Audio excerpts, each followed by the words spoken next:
자, 이제 국기법 5번째 국세와 일반 채권과의 관계 시작해 보도록 하겠습니다. 자, 일단 우리가 뭘 정리하고 가셔야 되냐면, 자, 국세와 일반 채권과의 관계는 지금부터 국세 우선권을 인정한다라고 할 때 뒤에 가서 국세가 경합을 벌리는 채권들이 있어요.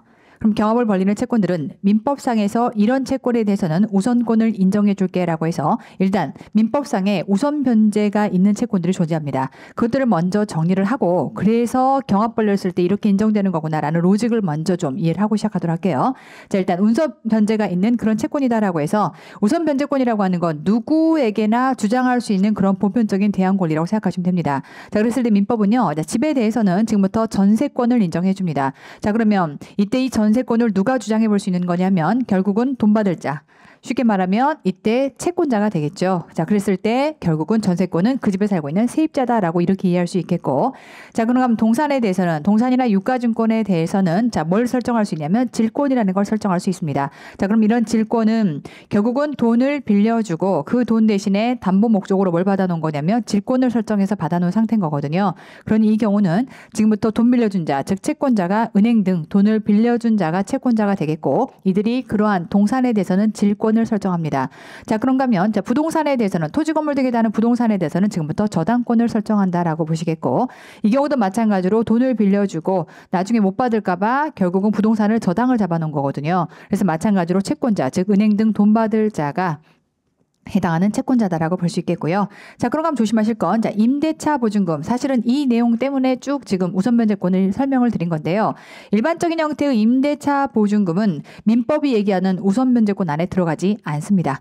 그래서 우선 변제가 될 수 있는 대항력이 없는 상태라 기본적인 형태의 임대차 보증금은 일반 채권과 똑같다고 생각하시면 돼요. 다만 여기에서 확정일자를 갖춘 임대차 보증금이다라고 하게 되면 이 경우는 민법상에서 우선 변제권을 인정을 해줍니다. 자, 그래서 이제는 우리는 우선 변제권을 갖고 있는 이러한 채권은 전세권, 질권, 저당권, 그리고 확정일자를 갖춘 임대차 보증금이다라고 하는 네 가지다라고 볼 수 있겠고, 뒤에 가서 각각에 해당하는 국기법에서의 법 조항들은요, 이 네 가지를 계속 같이 열거 합니다. 아시겠죠? 네 가지가 세트로 항상 같이 열거돼서 나온다. 아, 이런 내용들 때문에 그렇구나라고 하는 것들을 베이스로 좀 깔고 보시면 좋겠고요.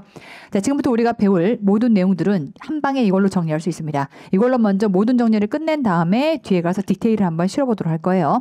자, 지금부터 이런 모든 채권들을 가지고 경합을 벌이게 될 텐데, 자, 일단 첫 번째, 자, 국세와 재산에 부과된 국세라고 하는 두 가지가 경합을 먼저 벌려봅니다.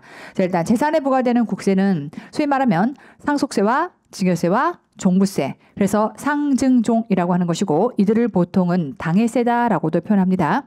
당해세다라고 하는 표현이 결국 재산에 부과되는 국세. 자, 우리끼리는 재산국세다라고 이렇게 표현할 텐데요. 자, 소위 말하면 일반적인 형태의 국세가 있고, 그러니까 일반 형태의 국세라면 법소부 등에 해당하는 국세가 있을 것이고, 방금 얘기했던 것처럼 재산국세라고 하는 건 상속세, 증여세, 종부세. 자, 그러면 지금부터 상속세, 증여세, 종부세는요, 재산 자체에 그 세금이 들러붙어요. 그 재산 때문에 세금을 내는 그런 분이다라고 생각하시니까 이때 재산에 부과되는 국세는 일단 무조건 국세보다 순위가 앞입니다. 그래서 뒤에 가서 이제 국세는요, 다른 민법상의 우선 변제들권과 같이 경합을 벌릴 텐데, 지금부터 재산국세는 이런 사사로운 경합을 벌리지 않습니다. 무조건 일단 고고하게 경합 벌리지 않고 무조건 앞으로 온다. 이렇게 이해하시면 되겠고, 자, 이제 두 번째, 자, 국세와 강제징수비를 지금부터 비교합니다. 자, 강제징수비는 실비입니다.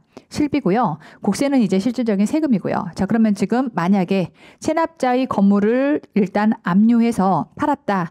현금화 시킨 다음에 뭐부터 일단 보충을 시키는 거냐면 항상 실비부터 보충을 시킵니다. 그렇기 때문에 강제징수비 이렇게 앞단에 온다라고 생각하시면 되겠고, 어쨌건 재산국세도 결국은 국세라고 하는 영역 안에 들어가 있기 때문에 실비는 앞으로 온다라고 이해하시면 돼요. 자, 그런가 하면 이번에는 강제징수비와 강제집행비가 두 개가 경합을 벌려볼게요. 소위 말하면 강제징수비라고 하는 건 압류 단계에서 운반, 매각 등의 절차에서 소요되는 비용이라면, 지금부터 강제집행비용이라고 하는 건 자, 경매장에서 발생하는 거. 그럼 우리가 공매라고 하는 압류하고 나서 그 다음에 이때 매각 단계 안에서 공매 등을 지금부터 펼칠 텐데, 여기서 말하는 공매는 입찰 경제 방식으로 가거나 아니면 경매 방식으로 가거나, 그럼 그 과정에서 소위 말하면 그냥 경매장에서 드는 실비용. 그러면 일단 내가 경매장에서 만약에 안에서 뭘 팔아서 건물이나 이것들을 팔아가지고 일단 누군가에게 낙찰을 주고 이때 매각 대금을 회수했다. 일단 뭐부터 치르고 나와야 돼요? 경매장 비용부터 치르고 나와야 돼요. 느낌 아시겠죠? 경매장 비용을 치르고 그리고 나면 그 전에 이제 실비. 그러면 경매장 비용 그 이전 단계에서 실비는 뭐가 될 거냐면 강제 징수비가 될 거거든요. 일단 경매장에서 비용 치르고 나온 다음에 그 다음에 실비를 치르고 그리고 나서 이제 배분이 시작이 돼야 되는 거라서 일단은 강제 집행 비용이 이렇게 앞에 강제 징수비 앞단에 들어간다라고 하는 개념을 이렇게 잡고 들어가시면 되겠고, 자 이번에는 국세와 공과금 일반 채권. 우리 소위 말하면 지금 세법에서 얘기하는 국세의 일반 채권과의 관계에서 제일 일단 우선적으로 얘기하는 게 국세는 일반 채권보다 우선한다. 이 규정이 딱 이 부분을 얘기한다고 생각하시면 돼요. 그래서 일반 채권은 공과금과 일반 채권을 전부 다 싸잡아서 이렇게 표현하고 있는 것이고, 국세는 항상 일반 채권보다는 우선한다라고 하는 규정을 원칙적으로 따라갑니다. 그래서 일단 국세 들어오고 일반 채권 저 밑으로 짜지고, 이 상태에서 이제 국세와 그다음에 이렇게 담보 채권이 경합을 벌릴 텐데, 물론 자 국세는 앞서도 제가 잠깐 간단하게 언급했던 것처럼 그러면 이제 외부의 제3자들이 가지고 있는 이런 채권들과 경합을 벌려야 되기 때문에 국세 입장에서는 법정길이 제일 중요합니다. 그래서 국가의 과세채권이 언제 생겼니? 법정으로 정해진 길을 법정길이라고 얘기할 것이고, 그 법정길과 이들이 설정된 날을 비교를 해서 누가 더 먼저냐라고 하는 것들을 따져볼 텐데, 만약에 국가가 먼저다라고 하게 되면 국세가 먼저 올 것이고 이들은 뒤로 갑니다. 여기서 조심하실 건 앞서 얘기했던 것처럼 일반적인 형태의 담보채권이라면 이때 전세권, 질권, 저당권을 의미하는 것이고, 그런가 하면 원래 임차보증금은 아니 되는 것인데 이때 확정일자를 받은 임차보증금은 가능하다라고 했으니까 이때 제가 앞에 확자를 붙여놓은 거고요. 자 그런가 하면 이 뒤에 엉덩이 뒤에 누가 달려있죠? 임금채권이 달려 있습니다. 그래서 해당 내용들은 근로기준법상에 언급되어 있는 내용들 때문에 항상 임금채권은 담보채권 엉덩이 뒤에 세트로 같이 다닌다고 생각하시면 돼요. 자 그러다 보니까 뒤에 가서 국세와 이들이 경합을 벌릴 때, 국세와 담보채권이 경합을 벌릴 때 만약에 담보채권이 우선순위라면 임금채권도 같이 세트로 같이 움직일 거고요. 만약에 담보채권이 국세의 뒤라면 세트로 같이 뒤로 짜집니다. 아시겠죠? 자, 그래서 if 만약에 이때 국세가 우선이라고 가정을 하면 이때 이렇게 국세 먼저 들어오고 항상 담보채권 뒤에 엉덩이 뒤에 임금채권이 들어올 거기 때문에 이 순서대로 이렇게 들어온다라고 볼 수 있겠다. 자, 그럼 마지막으로 이제 정리해야 될 것이 소액 임차보증금과 최우선 변제 대상에 해당하는 이러한 임금채권인데요. 앞으로 우리는 이 채권에 대해서 뭐라고 표현할 거냐면 없으면 죽을 것 같은 거. 되죠. 그래서 쉽게 말하면 임차보증금인데 소액이다라고 하게 되면 소상공인들 정말 소액의 임차보증금은 예를 들면 뭐 100억짜리의 재산가에게 있어서는 그때 1억은 뭐 없어도 죽을 정도는 아니야. 근데 예를 들면 정말 소액에 해당하는 그 임차보증금은 이거 없으면 앞으로 자판도 깔기도 힘들고 장사하기도 어려워지고 너무나 없으면 죽을 것 같은 그러한 소액 임차보증금에 대해서는 국가가 따로 주택임대차보호법의 규정에 따라서 이러한 부분들에 대해서는 보호해 놓은 내용들이 있고요. 그런 것들은 우리끼리 뭐라고 얘기할까 냐면 없으면 죽을 것 같은 거. 그런가 하면 마찬가지로 임금채권이 여기에 존재하는데 뒤에 가서 문제가 나올 때는요. 우리는 임금채권을 두 개로 쪼갤 겁니다. 없으면 죽을 것 같은 거. 그래서 이제 보통 그 안에 최우선 변제 대상의 임금채권이다라고 해서 소위 말하면 3개월분에 해당하는 급여라든지, 그럼 보통 우리가 3개월이라고 하는 건 앞으로 내가 어떤 변화가 있다 하더라도 3개월은 일단 안정적으로 그래도 통장에 돈은 꽂혀야 돼라고 하는 형태로 모든 세법 규정이 들어가 있거든요. 그래서 압류한다 하더라도 3개월치에 해당하는 식량을 모두 압류를 할 수가 없습니다. 그런 형태로 세법은 항상 3개월에 해당하는 말미 기간을 준다라고 생각하시면 되겠고, 어찌됐건 3개월치에 해당하는 이러한 임금채권 등에 대해서는 없으면 죽을 것 같은 거라고 생각하시겠고, 소액임차보증금과 최우선 변제 대상에 대한 임금채권은 우위를 가릴 수 없다고 생각하시면 되겠고요. 얘를 싸잡아서 얘네는 어디로 꽂혀올 거냐면 이렇게 생각하시면 돼요. 앞단에서 강제 집행비용과 강제 징수비는 실비입니다. 그러면 실비를 보존하자마자 그 다음에 없으면 죽을 것 같은 것을 이렇게 꽂아줘야 돼요. 되죠? 실비 보존 후에 없으면 죽을 것 같은 거. 자, 그러고 나면 이제 지금부터 국세와 나머지가 재산의 경합을 벌릴 때 재산국세, 즉 당해세라고 하는 상증종은 고고합니다. 얘는 킹왕짱이야. 킹이야. 킹국세라고 생각하시면 돼요. 얘는 경합을 벌리지 않고 일단 먼저 앞으로 올 거고요.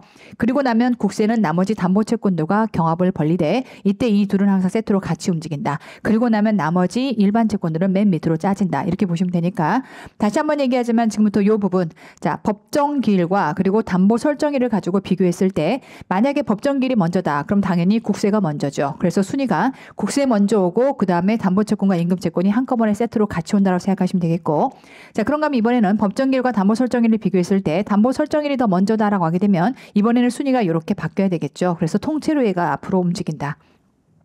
자, 이 모든 내용이 지금 우리가 쭉 설명해서 여기까지 온 내용들을 베이스로 지금부터 디테일하게 사례를 실어간다라고 생각하시면 되겠고, 제가 지금부터 출발합니다. 자, 일단 국세 일반 원칙이라고 하는 건 원칙적으로 세법은 이렇게 규정합니다. 국세 및 강제 징수비는 다른 공과금이나 그 밖의 채권에 우선해서 징수한다. 그래서 우리 아까 국세가 있고요. 맨 뒤에 일반 채권 맨 밑으로 짜져라고 해서 그 부분부터 먼저 일단 정리를 시작하고 가는 거고요. 자, 이제 국세 우선의 적용은, 자, 이거는 특수한 조항이라고 생각하시면 되겠고, 특이사항으로 문제를 물을 때 이렇게 볼게요. 납세자의 재산을 강제 환가 절차에 의해서 매각하는 경우다라고 하게 되면, 소위 말하면 납세자의 재산에다가 강제 환가 절차라고 하는 건 압류 들어가서 매각이 들어간 겁니다. 그렇게 해석하시면 되겠고, 그렇게 매각하는 경우라면 그 매각 금액 중에서 국세 등을 우선해서 징수한다라고 하는 것들, 뭐 특이사항은 아니고요. 나온다면 두 번째가 나옵니다. 강제 매각 절차가 개시되기 전에, 그러니까 강제 매각 절차가 제시되기 전이라는 얘기는 압류 들어가기 전이에요. 압류 들어가기 전에 납세자가 압류 이제 곧 들어올 것 같아. 왜냐면 지금 납부고지 왔고 독촉 왔거든요. 곧 압류가 들어갈 것 같아. 근데 어차피 나는 이제 다 뜯기고 나면 개털이야.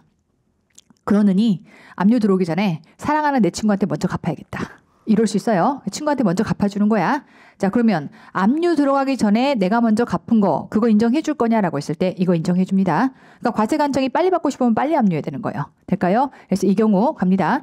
국세가 아닌 다른 채권을 먼저 변제했다. 납세자가 임의로 국세 등이 아닌 다른 채권을 먼저 변제했다. 왜냐하면 지금부터 압류가 들어가고 나서는요. 그때는 아까 국세 우선권의 원칙이다라고 해서 일반 채권보다 국세가 항상 우선한다라고 하는 것을 세법이 박아놨기 때문에 지금 압류 들어가기 전에 국세 말고 딴 채권을 먼저 변제해 주는 거 봐줄까라고 하는 건데 봐줘야 합니다. 그게 꼴보기 싫으면 네가 빨리 압류를 하시면 됩니다. 느낌 아시겠죠? 강제적 징수 절차를 빨리 진행하면 되는 거라서 이 경우는 납세자가 임의로 국세가 아닌 다른 채권을 먼저 변제했다면 이 경우에 국세 우선권이 적용되지 않는 겁니다. 그러니까 국가는 과세권을 행사하고 싶으면 조속히 압류라고 하는 과정을 통해서 행사를 했어야 되는 것이다. 이렇게 이해하시면 되겠고, 자, 이제 국세 우선권의 예외라고 해서 아까 뭐라고 했냐면 국세는 일반 채권에 우선해라고 했어요. 자, 근데 지금부터 국세보다 우선하는 놈들이 이런 것들이야 라고 할 건데, 첫 번째 일단 집행비 될까요?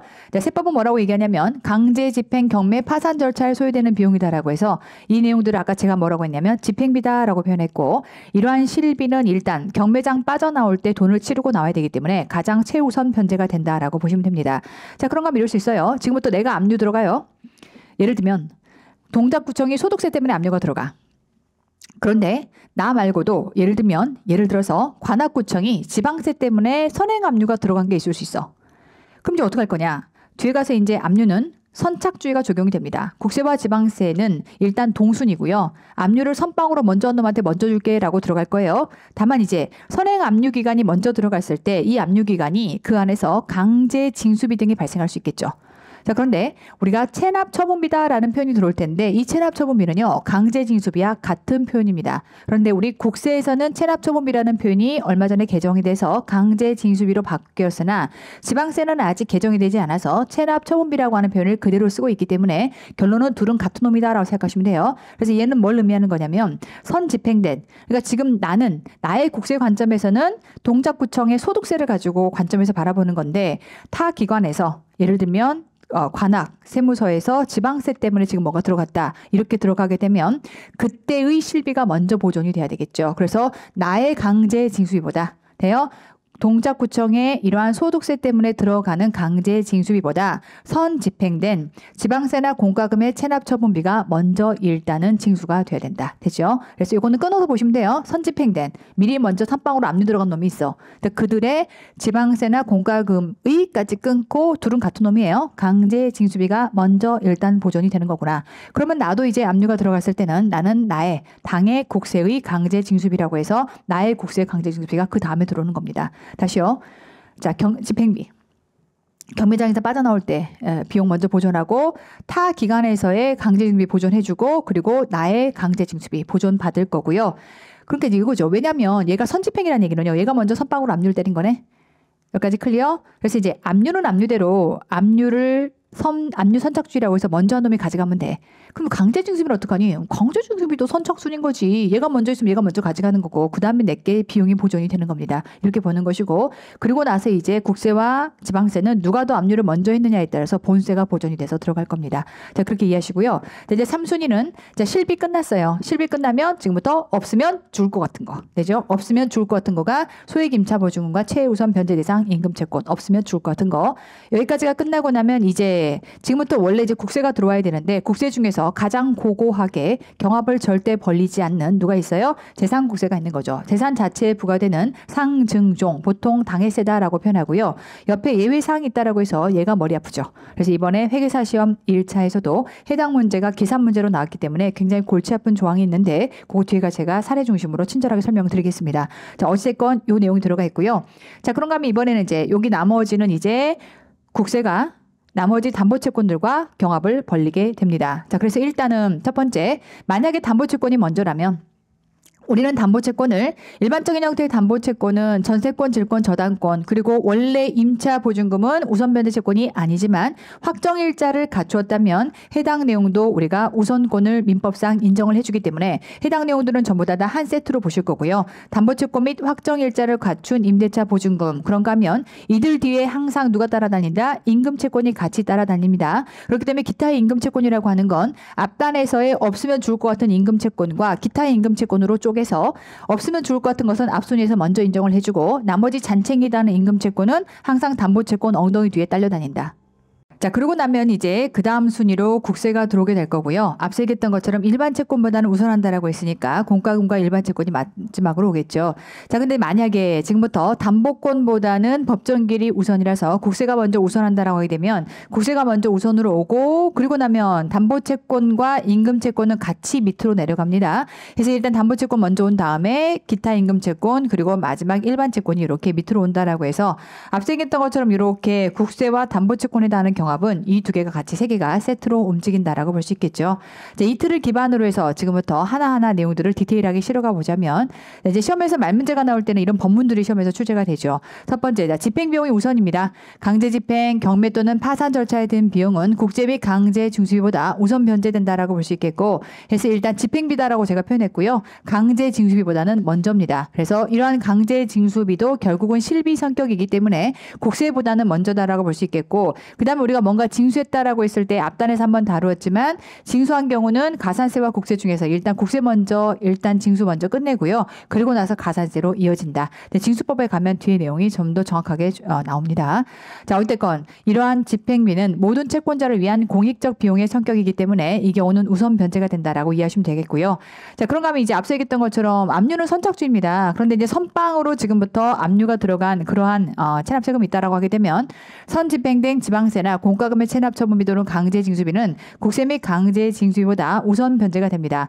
여기서 조심하실 건 뭐냐면 지금부터 선집행됐다라고 했을 때 이때 공과금이나 지방세 자체가 우선한다는 건 아니고요. 일단은 체납 처분비나 강제징수비가 우선한다는 거니까 선집행된 타기관 거의 강제징수비 우선 그리고 나의 강제징수비 그리고 나면 국세끼리는 다툴 때는 국세와 지방세는 동순인데 누가 먼저였니? 라고 하는 것들을 다시 압류 선착주의라고 하는 것들을 따져서 이때 먼저 한 것을 먼저 인정을 해준다. 이렇게 가는 겁니다.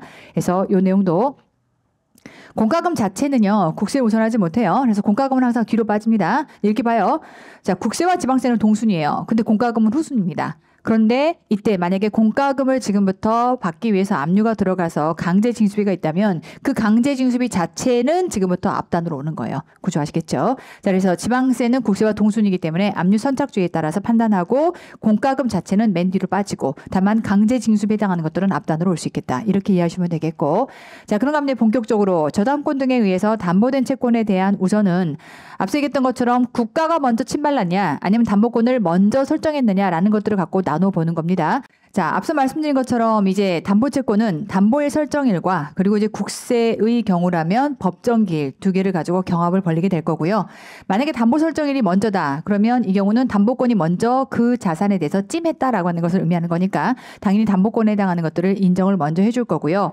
이제 담보권이 설정됐다라고 하는 그러한 채권을 피담보 채권이다라고 얘기를 합니다. 피는 이제 수동의 의미로 그러한 담보가 붙어 있다라고 하는 거고요. 일반 채권보다는 이렇게 피담보 채권이 훨씬 쉽게 말하면 그러면 돈을 받아낼 확률이 더 높은 거죠. 어쨌건 이렇게 피담보 채권과 그리고 법정기일은 이 국세를 대변한다라고 보시면 되겠고요. 그렇다면 국세 채권보다는 피담보 채권이 우선한다. 자, 이 개념을 바이스로 해서 실제로 법문은 이렇게 얘기를 합니다.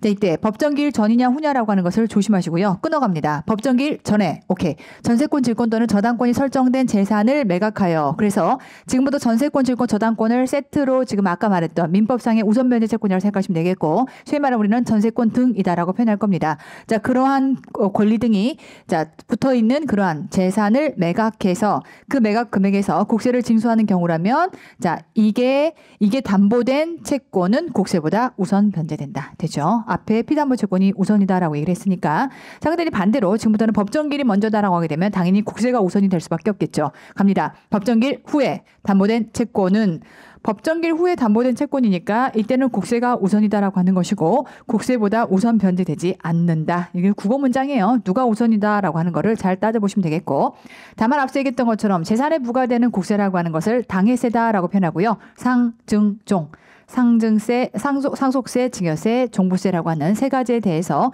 이런 경우라면 이때는 사사롭게 경합을 벌리지 않습니다. 자, 하여 법정기일 전에 설정된 전세권, 질권, 저당권에 의해서 담보된 채권보다는 일단 우선된다라고 보시겠고 자 그러니 자 저당권 등이 언제 설정됐느냐라고 하는 것들을 따지지 않는다. 그걸 불문하고 재산 자체에 부과되는 국세는 피담보 채권보다 우선 징수가 된다라고 볼 수 있겠죠. 자 이게 일반적인 형태의 저당권 등의 경우 이렇게 나뉠 수 있겠고 이번에는 가등기 갑니다. 결론부터 얘기하면 저당권 등의 담보된 채권하고요. 가등기 채권 똑같아요. 그래서 가등기도 피담보 채권과 똑같은 형태로 적용이 된다라고 해서 자 가등기 설정일과 법정기일을 갖고 나눕니다. 가등기 설정일이 먼저다는 얘기는 가등기가 먼저 찜했다라는 것을 의미하는 거니까 그런 가등기가 설정된 피담보 채권이 국세보다 우선할 거라서 갑니다. 법정기일 전에 설정된 가등기 담보권에 의해서 그러한 담보된 채권은 국세보다 우선 변제가 되는 거고요. 반대로 두 개를 뒤바꿉니다. 법정기일이 이때 가등기 설정일보다 먼저라고 하게 되면 그때는 피담보 채권보다는 국세가 우선한다라고 볼 수 있겠죠. 자, 이거 법문으로 이렇게 나올 수 있습니다. 자, 일단 법정기일 후에까지 끊고 가등기를 마친 사실이 증명되는 재산이라고 하게 되면 자, 누가 먼저라는 거예요? 법정기일이 먼저고 가등기가 나중입니다. 그러니까 당연히 이때는 국세가 우선이 돼야겠죠. 그래서 이때 그 매각 금액에서 국세를 징수하는 경우에 재산을 압류한 날 이후에 그 가등기에 따른 본등기가 이루어지더라도 이게 본등기도 아니고 가등기인데도 그래요? 라고 할 때 맞습니다. 이제 가등기는 임시로 먼저 걸어놓은 거고 후에 이걸 기반으로 해서 본등기가 이루어진다 하더라도 일단 선행적으로 나의 이러한 권리를 주장하기 위해서 가등기를 먼저 걸어놓은 거니까 열심히 하는 자한테 기회를 줄게 라는 개념으로 보시면 돼요. 먼저 침발을 놨으면 그걸 그대로 인정을 해주는 겁니다. 그러니 가등기 후에 본등기가 나중에 이루어진다 하더라도 가등기 자체를 가지고 인정을 시키는 겁니다. 그 국세는 가등기에 의해서 담보된 채권보다 우선한다. 왜? 국세가 먼저였으니까. 아시겠죠? 법정기일이 먼저였기 때문에. 재산 자체 부과되는 국세는 사사롭게 경합을 벌리지 않습니다. 누가 먼저냐라고 하는 거 따지지 않고 일단 무조건 먼저 일단 우선이 된다. 재산에 부과된 국세 상증종은 법정기일 전에 설정된 가등기 담보권에 의해서 담보된 채권보다 우선 변제가 된다라고 보시겠고 하여 가등기 설정 시기를 불문하고 재산 자체에 부과된 국세가 피담보 채권보다 우선 징수가 된다라고 볼 수 있겠다. 자, 이렇게 보시고요. 자, 그러다 보니 우리는 뭐가 중요하냐면 법정기일이 중요합니다. 다시 한번 법정기일이다라고 하는 건 소위 말하는 법정기일은 외부의 제3자들과 즉 담보권을 가지고 있는 자들과 경합을 벌릴 때 네가 먼저냐 내가 먼저냐라는 거예요. 그러니까 잘 생각해보면 지금 이 집에 붙어 있는 전세권자와 그리고 지금 국세가 경합을 벌린다는 건데 사실상 이 집의 원소유자는요 저리 짜지가 없어. 그러니까 원소유자는 지금 의미가 없는 거예요. 걔는 체납자고 이미 그 체납자는 쉽게 말하면 저 뒤에 있는 거고 이 체납자에게 지금부터 담보를 설정해 놓은 그자와 관할 세무서가 경합을 붙는 상황인 겁니다. 자, 그러니 외부의 제3자와 이러한 법정기일을 어떻게 지금부터 정할 것이냐라고 했을 때 우리는 납세의무의 성립이 있고 납세의무 확정이 있습니다. 그러면 적어도 법정기일이라고 하는 건 과세 채권 과세관청이 지금부터 받을 돈을 의미하는 건데 그럼 적어도 과세채권이 확정이 돼야 돼. 그러니까 대략 납세의무의 확정일과 거의 유사하게 움직입니다. 그럴 수밖에 없어요. 왜냐하면 이거는 받을 돈이잖아. 과세관청 입장이 채권이잖아요. 그러니까 당연히 그 채권이 언제 확정됐니? 라고 하게 되면 납세무의 확정일이 일반적으로는 법정기일입니다. 하지만 다 똑같진 않고 여기에 플러스 알파 조금씩 차이가 있을 수 있겠죠. 자, 어떤 부분이 차이가 있는지를 일단 들어가서 비교를 해보실 텐데 일단 첫 번째, 자, 신고 납부하는 국세다라고 하는 것들 그리고 이제 부가세목이다라고 하는 것들 나눠서 한번 따져보도록 할게요. 일단 신고 납부 세목이다라고 하게 되면 일반적으로 법소부. 자, 우리 법소부의 납세무가 언제 성립하느냐라고 했을 때는 과세기간 끝나는 때 납세무가 성립하죠. 자, 그런데 납세무가 언제 확정되느냐라고 했을 때는 일반적으로 신고하는 때 납세무가 확정이 됩니다. 우리 신고에 의해서 이때 확정력을 인정해주는 과표 신고기한 안에 신고하면 확정력을 인정해주는 그런 세목이기 때문에 자, 지금부터 이 하얀색은 납세무 확정을 얘기하고요. 지금부터 주황색으로 들어가는 게 법정기일입니다. 자, 그래서 신고납부 세목의 경우는요. 법정기일이 똑같이 신고일이 됩니다. 되죠? 그래서 같은 개념으로 이어간다라고 보시겠고 자, 이번에는 정부부가 세목입니다. 자, 소위 말하면 상속세와 증여세 혹은 신고납부 했어야 되는데 안 했기 때문에 무신고라서 이제 세무조사 들어가서 정부가 때려준다라고 생각하시면 되는데 자, 만약에 일단 무신고다라고 하더라도 이러한 법소부의 무신고도 납세무의 성립 자체는 과세기간이 끝나는 때 일단 성립합니다. 자, 그런가 하면 상속세와 증여세가 언제 납세무가 성립하느냐라고 했을 때는 그러한 상속과 증여가 일어나야겠죠. 상속은 상속 개시일, 증여는 증여재산 취득 때 이때 납세무가 성립이 됩니다. 자, 그럼 지금부터 납세무가 언제 확정되느냐라고 했을 때 이들의 공통점은 뭐냐면 정부가 부과를 하면서 고지서를 날려줄 겁니다. 소위 말하면 정부가 결정해주는 때다라고 해서 정부가 고지서를 통해서 지금부터 세금을 결정을 해주게 될 텐데 기본적으로 납세무의 확정은 정부가 결정하는 때죠. 그럼 소위 말하면 정부가 결정하는 때라고 하는 건 결정해서 고지서를 때려줘. 그럼 고지서가 집에 도착해야죠. 정부로부터 서류를 송달받을 때는 이때는 결정통지서가 도달했을 때다라고 해서 결정통지서의 도달일이다라고 표현하는데 자, 지금부터 주황색 들어갑니다. 법정기일은 어떻게 보는 거냐면 봐요. 만약에 법정기일을 결정통지서가 도달한 날이다라고 해버리면 우리는 누구한테 가서 물어봐야 되냐면 체납자한테 가서 야, 결정통지서 언제 도달했니? 그 예를 들면 지금 하루를 다퉈. 담보권이 먼저 설정됐냐? 아니 법정기일이 먼저냐? 하루 차이라고 볼게요. 그랬더니 도달이 언제냐라는 게 너무나 중요한 상황이야. 체납자한테 가서 이미 체납자는 자기 집 뺏기고 건물 뺏기고 갖고 기분이 겁나 안 좋은 상태야. 근데 가갖고서 멱살을 쥐고 야, 그래서 도달일이 언제냐고 말하기 싫어. 이럴 수 있어요. 지금 도달일이다라고 지금부터 도달주의를 인정하는 건 체납자에 대한 배려예요. 근데 지금부터 법정기일이라고 하는 거는 이미 체납자는 짜지고 없고 지금 내가 누구랑 싸워야 되는 거예요? 외부의 제3자들. 그럼 체납자와 상관없이 지금부터 내가 외부의 제3자들에게 나의 과세 채권은 이때 지금 만들어진 거야 라고 얘기를 하려면 발송하는 시점이 돼야 되겠죠. 느낌 아시겠어요? 그래서 여러분들이 이런 고민을 하지 않으면 어쩔 때는 도달주의라고 그러고 어떨 때는 발송주의라고 하고 이렇게 하지 말고요. 생각을 해보세요. 왜 발송일이냐면 얘는 체납자를 상대로 지금부터 하는 얘기가 아닌 거예요. 누구를 상대로 하는 거다? 외부의 제3자. 느낌 아시겠어요? 그래서 도달일이 언제인지는 체납자가 알아. 근데 지금 체납자는 지금 여기에 등장할 수가 없는 것이고 외부의 제3자와 지금 과세채권과 담보채권 간의 경합을 벌려야 되는 상황이기 때문에 그렇다면 이때는 과세관청이 언제 발송했다는 사실을 증명할 수만 있다면 이것을 과세채권에 쉽게 말하면 생성된 날로 보는 것이고 과세채권이 이때 만들어진 거예요. 그럼 피담보채권이 언제 지금 이런 담보권을 설정했는지를 갖고 경합을 벌리는 게 훨씬 합리적이겠죠. 하여 지금부터 고지서를 보내야 되는 모든 법정기일은 발송일이 됩니다. 아시겠죠? 고지서를 보내야 되는 모든 상황들은 전부 다 발송일이 된다. 자, 그 개념으로 지금도 보실 텐데 자, 그런가 하면 이제 볼게요. 인지세라고 하는 건 과세문건을 작성할 때 납세무의 성립과 동시에 확정의 가치를 한다라고 했네. 자, 그런가 원천징수다라고 하는 것도 일단 수익 금액을 지급할 때 그때 금액이 얼마인지까지가 다 확정이 돼야 되는 거니까 소득 금액을 지급할 때 마찬가지로 확정의 가치를 할 것이고 우리 납세조합이라고 하게 되면 과표가 되는 금액이 발생한 날에 말일에 이때 납세무가 성립과 동시에 확정의 가치로 이루어지는 자동 확정 국세였습니다. 자, 그럼 성립은 그러하고요. 확정도 똑같은데 그러면 우리는 법정기일을 뭘로 갈 것이냐. 이제 이 문제가 있는 거네. 법정기일을 각각 이렇게 나열할 필요 없이 원래가 법정기일이라고 하는 건 채권이 지금부터 확정됐을 때를 기본적으로 얘기하기 때문에 이 경우라면 전부 다 뭘로 가는 거다? 납세무의 확정일. 낱장으로 하나씩 놓지 않고요. 그냥 얘를 통째로 법정기일이라고 하는 것을 납세무의 확정일로 놓고 있습니다. 이렇게 보시면 돼요. 이거 너 낱장으로 놓지? 아, 그건 네 생각인 거고. 자, 어쨌건 지금 법정기일이라고 하는 거를 심플하게는 얘를 뭘로 얘기한다? 납세무의 확정일로 얘기한다. 이렇게 정리하시면 되겠고요. 자, 지금부터 이제 원문으로 가보도록 할게요. 자, 지금부터 법정기일이라고 하는 거는 원칙적으로 납세무의 확정일과 간다. 유사하다 뜻이에요. 꼭 같진 않아. 아까처럼 도달일이 됐어야 되는 것은 이번에는 뭘로 바꾼다? 발송일로 바꿉니다. 그렇기 때문에 이 부분에 차이가 있다라고 볼 수 있겠고 해서 납부고지서의 도달일과 납부고지서의 발송일을 좀 구분하셔야겠다 하여 납부고지서가 도달할 때는 확정일을 베이스로 얘기할 때 그런 거고요. 지금부터 법정일을 갖고 얘기할 때는 발송일을 베이스로 얘기한다. 이렇게 보시겠고 자, 지금부터 출발해 볼게요.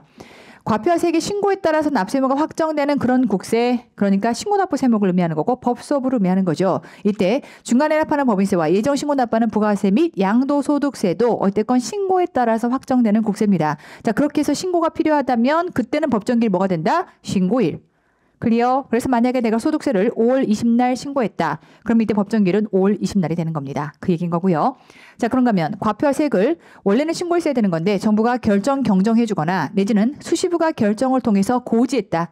지금부터 항상 고지가 들어가는 모든 내용들은 지금부터 납부고지서에 뭐가 된다? 발송일이 돼야겠다. 될까요? 도달일이 아웃이에요. 납부고지서의 발송일이다라고 하는 거 조심히 잘 챙겨두시고 자, 이제 예외 조항들도 같은 틀로 똑같이 갑니다. 제일 중요한 포인트는 고지했다라고 하는 순간 발송일 이렇게 가시면 돼요. 가볼게요. 첫 번째, 자, 2차 납세 의무자의 재산에서 징수하는 국세 또는 양도담보에서 징수하는 국세는요. 두 개 성격은 뭐냐면 2차 납세 의무자로부터 징수하는 거 납세 보증인 그리고 양도담보재산에서 대한 물적 납세 의무 세 개의 3종 세트를 뭐라고 얘기하죠? 보충적 납세 의무자.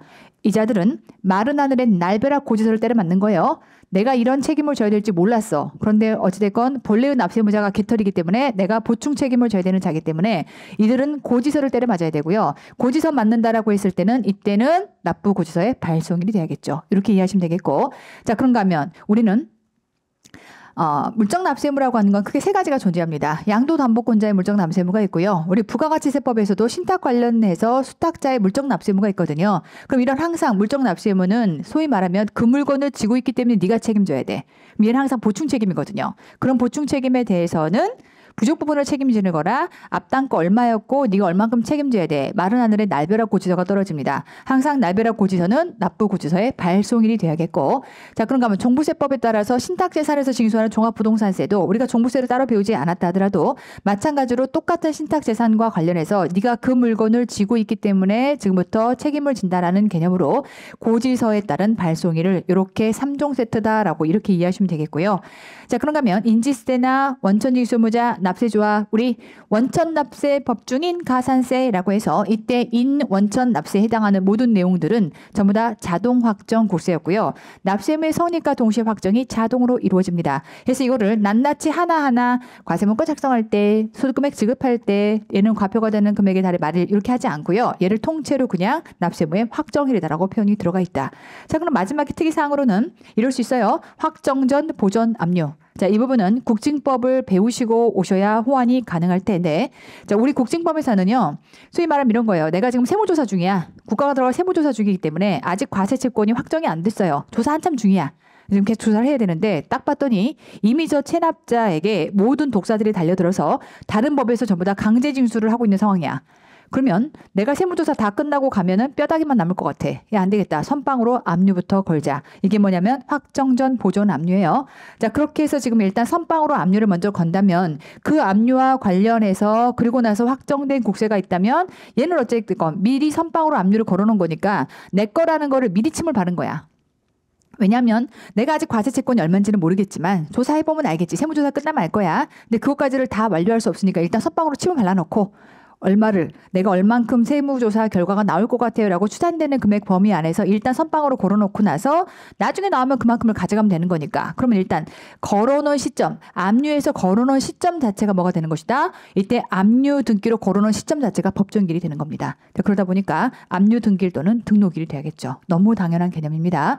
자, 그래서 이 모든 내용 안에서 전부 다 이 모든 내용들은 납부 고지서가 날아가야 되는 일이라서 고지서를 지금부터 발송하는 건 다 발송일이 되는 것이고 압류 등기를 걸어야 되는 것은 압류 등기일이 되는 것이고 신고했다라고 하게 되면 신고일이 되는 것이고 이렇게만 정리하시면 법정기일은 심플하게 일단 정리가 될 거고요. 자, 그런가 하면 피담보 채권 우선이다라고 해서 자, 지금부터 특이사항들을 가실 텐데 자, 지금부터는 심호흡을 좀 하시고 여기서부터 이제 복잡한 내용들이 좀 들어가기 시작합니다. 제가 사례를 잘 만들어 왔으니까 다 할 수 있어. 항상 우리는 이렇게 복잡합니다. 사람이 만든 거다. 나는 사람이다. 고로 할 수 있다. 이보다 심플한 게 없어요. 뭐 내가 조금 이해가 안 되면 더 보면 되지. 더 생각하면 되는 거야. 사람이 만든 거고요. 내가 사람이에요. 못할 리가 없어요. 얼마나 더 인풋을 넣느냐의 차이에 있는 겁니다. 자, 출발합니다. 자, 소액임차 보증금에 대한 우선이다라고 해서 아까 제가 뭐라고 했냐면 없으면 죽을 것 같은 거. 자, 그래서 우선 변제되는 소액임차권이다라고 해서 주택임대차보호법 또는 상가임대차보호법에 따라서 소위 말하면 임차인이라고 하는 건 빌려 쓴다라는 개념인 건데 집을 빌려 쓸 수도 있고 상가를 빌려 쓸 수도 있어요. 이들이 우선적으로 변제받을 수 있는 소액 부분만큼을 지금부터 이제 각각의 법에서 규정을 하고 있고요. 적어도 이것만큼은 그들한테 돌려주는 게 맞겠어. 우선으로 돌려주는 게 맞겠어라고 해서 우선 변제권을 인정을 해준 겁니다. 이런 내용들은 우리끼리 없으면 죽을 것 같은 거. 그래서 이 경우는 우리 앞에서 집행비, 강제징수비, 그 다음에 바로 꽂혀요. 없으면 죽을 것 같은 거. 그래서 항상 소액임차 보증금 등에 해당하는 것들은 일단 없으면 죽을 것 같은 것으로 먼저 꽂힌다. 자, 그러면 이제 그 나머지의 보증금 등에 대해서는 자, 지금부터 이렇게 갑니다. 똑같은 임차권이라더라도 이때 임차권은 주택일 수도 있고 상가일 수 있어요. 근데 원래의 임차 보증금은 간다. 우선 변제권이 있어요, 없어요? 없어요. 없어요. 그러면 원래의 임차권은 일반 채권하고 똑같은 지위예요. 근데 여기에서 확정일자를 받아요. 그럼 뭐가 돼요? 민법상 우선 변제권이 인정이 됩니다. 그래서 자, 갑니다. 법정기일 전에 대항요건과 확정일자를 갖춘 임차권까지 누가 먼저래요? 임차권이 먼저래요. 법정기일 전인 거니까. 그럼 이때는 임차권이 우선이 되는 거네. 그 얘기입니다. 자, 그러한 재산을 매각해서 그 매각금에서 국세를 징수하는 경우에 임차권에 의해서 담보된 이러한 임대차 보증금 반환 채권은 간다. 누가 먼저야? 반환 채권이 먼저인 거예요. 국세보다 우선 변제되고까지 끊고 되죠. 이번에는 법정기일 후에 확정일자를 갖춘 거예요. 누가 먼저예요? 법정일자가 먼저니까 국세가 먼저인 거예요. 해서 이 경우라면 국세가 우선 변제된다. 될까요? 자, 그러니 시험에서는 뭐가 오답이 나올까요? 전과 후만 바꿔버리면 오답이 됩니다. 그래서 이게 어떻게 구성됐는지 법문을 잘 기억을 해보시고 다만 이제 이 부분입니다. 자, 재산 자체에 부과되는 국세다라고 해서 앞서 우리는 뭐라고 했냐면 이런 형태의 보증금의 경우는 일단은 재산 자체에 부과되는 국세는 일단 무조건 우선한다. 얘는 경합을 벌리지 않기로 했죠. 상증종, 당해세라고 표현하는 이 부분들은 원칙적으로는 경합을 벌리지 않고 일단 국세보다 앞단으로 오기로 했습니다. 자, 원칙은 그래요.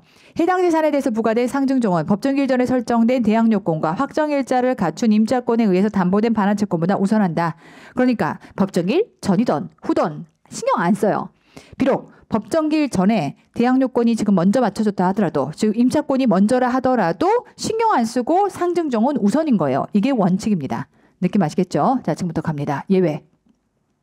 이게 이제 개정이 들어오면서 골치가 아팠던 건데 자, 지금부터 당해세 우선 원칙은 사례를 갖고 한번 얘기해 보도록 할게요. 자, 첫 번째. 임대인 A가 B은행과 저당권을 설정합니다. 4억에 대해서. 자, 설정일은 4월 1일이고요. 자, 종부세를 1억 원만큼 법정기일 12월 1일자의 종부세를 체납을 했고 임차인 씨와 주택임대차 계약을 확정일자 12월 10날짜리에 해당하는 2억 원만큼을 지금부터 맺고 나서 주택을 압류하고 나서 매각한 경우 자, 무슨 말인지 모르겠죠? 자, 그래서 지금부터 펼쳐봅니다. 자, 가볼게요. 집주인이 있고요. 임대인 M입니다. 자, 이 경우에 지금부터 은행과 저당권 설정을 4월 1일 날 이렇게 맺고요. 저당권 설정과 관련해서는 금액은 4억입니다. 되죠? 자, 그러고 나면 종부세 1억 원을 체납했다라고 지금 들어가 있는데 종부세 법정기일은 12월 1일입니다. 자, 이 상태에서 자, 임차인 C와 자, 임대인 A는 지금 집주인이에요. 임차인 C와 주택임대차 계약을 지금부터 확정일자 12월 1일자로 해서 이렇게 체결을 하고요. 그때의 지금부터 계약 금액은 얼마다? 2억이다라고 지금부터 이렇게 넣어볼게요.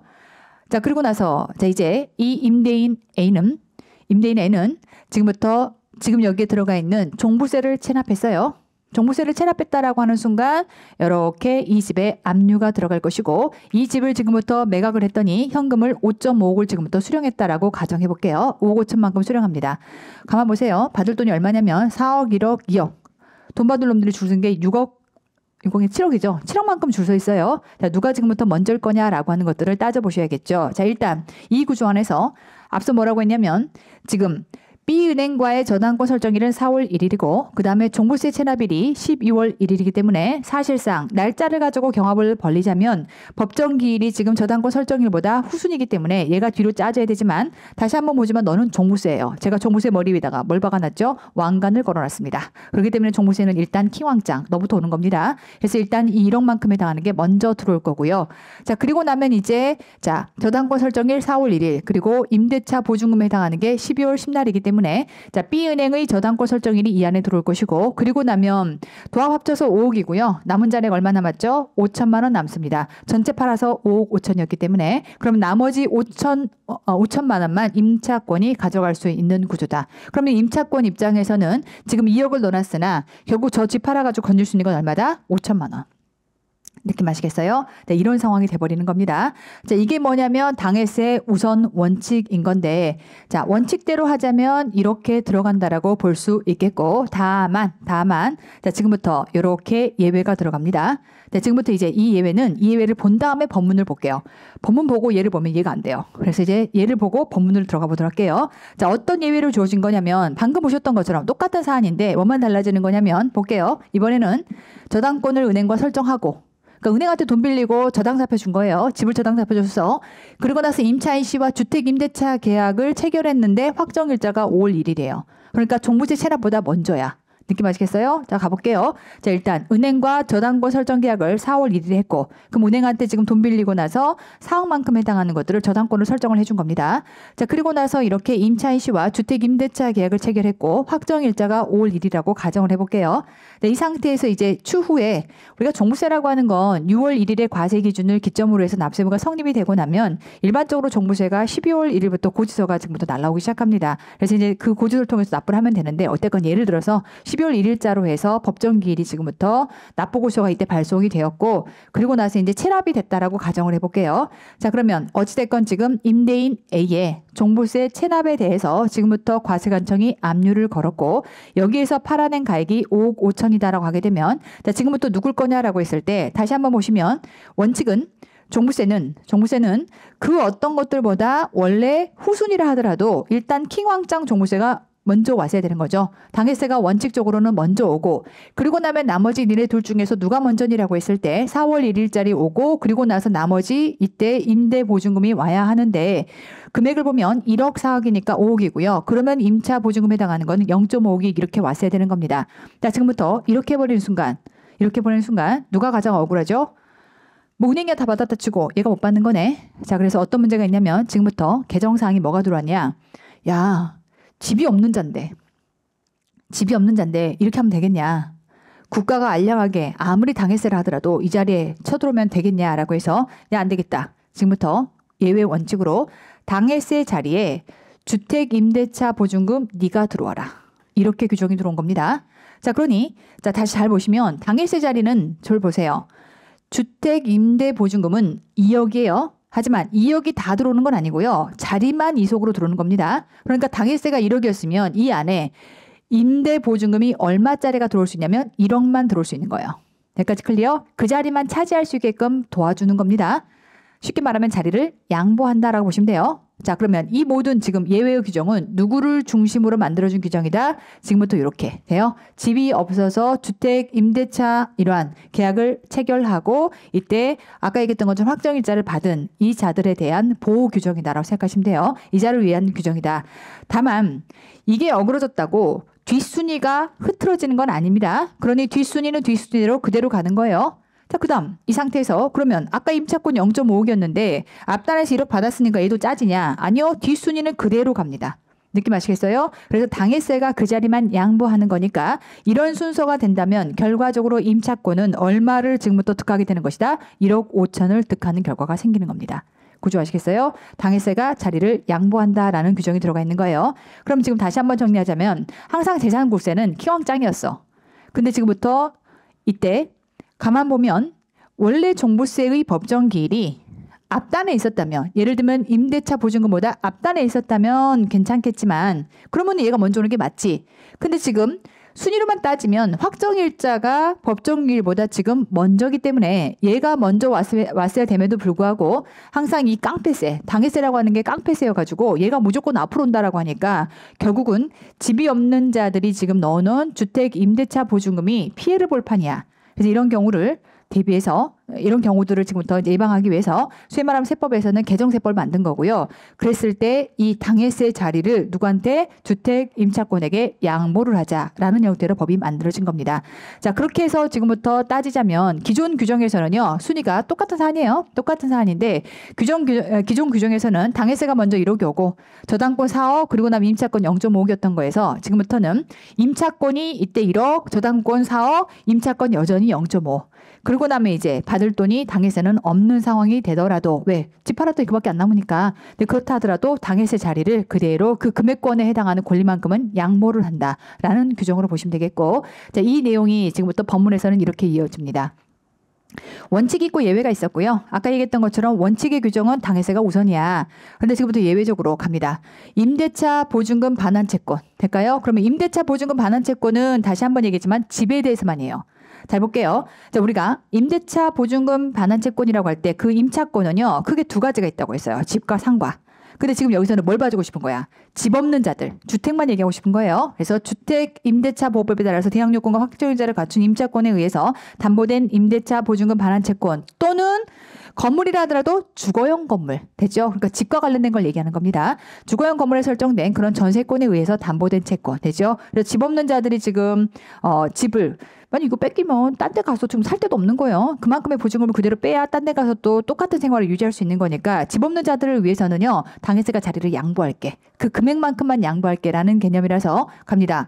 임차권 또는 전세권이 설정된 재산이 국세 강제징수 경매 정찰을 통해서 매각되어 그 매각 금액에서 국세를 징수하는 경우 되죠? 집 팔아서 지금부터 충당시킬 거야 라는 개념에서 간다. 확정일자 또는 설정일보다 법정일이 늦은 당해세 되죠. 그래서 아까 당해세가 우리 확정일자는 5월 1일이었는데 요 당해세는 아까 종부세가 12월 1일이었어요. 그러니까 원래 뒤로 당연히 짜졌어야 될 거를 당해세라고 앞으로 깡패처럼 온 거야. 아 당해세. 아 그렇게 하면 안 돼 너. 자리 양보해 너 나와. 라고 하는 거. 너 일어나. 걔 딱 거기에 임차 보증금 안 치자. 이 얘기인 거예요. 자, 그렇게 해서 우선 징수 순위에 대신해서 변제가 될 수 있겠다. 느낌 아시겠죠? 사례 1은 제가 좀 전에 봤던 내용인 거고요. 대신 안 친다라고 할 때 조심하실 건 아까 우리가 임차권이 원래는 2억을 받아가야 합니다. 근데 2억이 다 들어올 수 있는 거예요? 아니면 당해세 금액만큼 들어올 수 있는 거예요? 당해세 금액만큼 해서 갑니다. 이때 대신 변제되는 금액은 우선 징수할 수 있었던 당해세의 징수액에 한정하며 되죠? 원래 당해세가 지금 1억이었던 거니까 그 금액만큼에 해당하는 자리를 양보하는 것이고 임대차 보증금 반환금 등보다 우선 변제되는 저당권 등의 변제.